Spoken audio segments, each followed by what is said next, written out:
Bonjour, c'est Clara French in the Midlands. Today we're going to talk about the 5 different French accents and what they're for. Now, before we go any further, I just want to remind you that you can claim your free ebook, The 12 Golden Rules of French, at the link in the description. It's a short ebook that's packed with tips and tricks on how to sound like a native French speaker.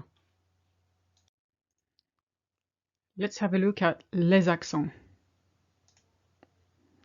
The first one is la cédille. It's the C with the little squiggle underneath. L'accent aigu. L'accent grave. L'accent circonflexe, also called the Chinese hat when we were in primary school. And le tréma. What I've done is I've put here all the letters you'll find these on. Now let's have a look at the detail. Let's have a look at the first one, la cédille. It's the only accent you can use on a consonant, more specifically a C. It makes the C sound like an S.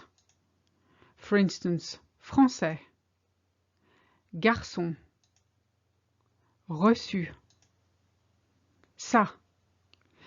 And at this stage, people often wonder, well, why don't you just say, let's put an S and be done with it?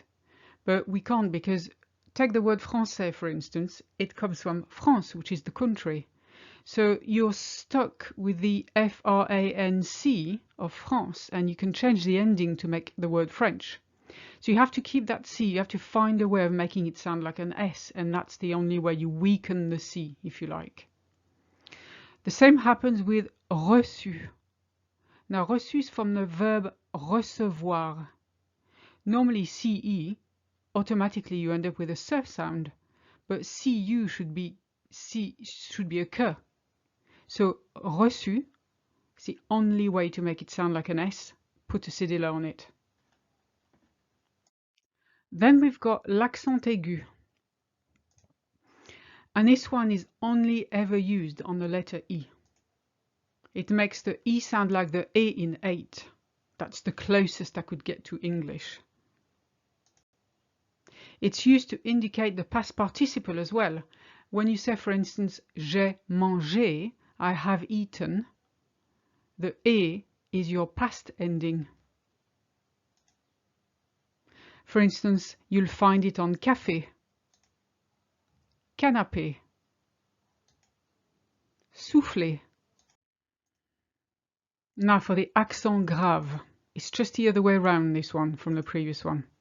It's used on the letters E, A and U. It makes the E sound like the A in care, but it doesn't affect the sound of the other ones. So usually we use it to differentiate some words, and I'll show you an example of that in a minute. The first example, mère, which is mother. The second one is a differentiation. You have to tell A and A apart, because A without an accent means has, as in he has, and A with an accent means to or at. For instance, à l'école, à la gare, and so on. And then you got the same with the ou versus ou.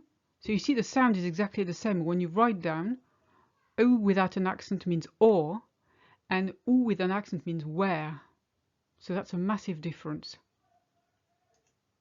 And finally, you've got the word voilà. And when you say voilà, the accent is always there. It doesn't actually do anything, it's just always there. It's part of the word.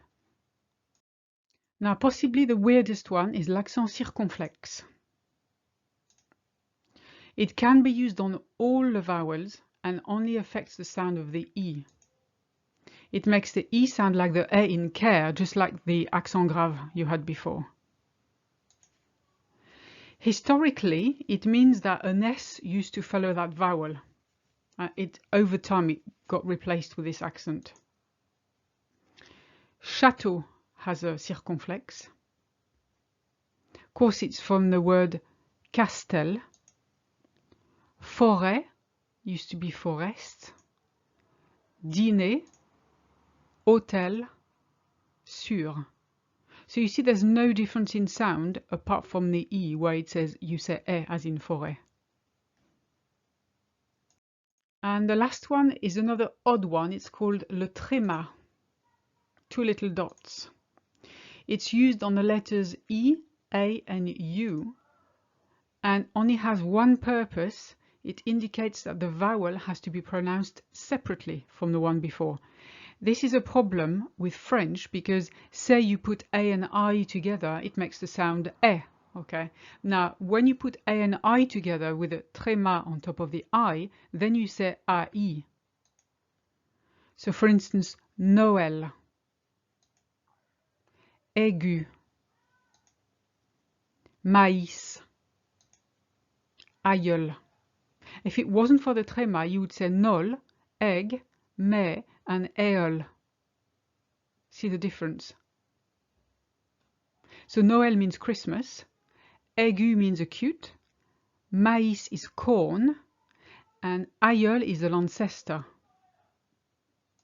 And one important note for those of you who type emails or letters or anything in French, you can leave French accents off capital letters.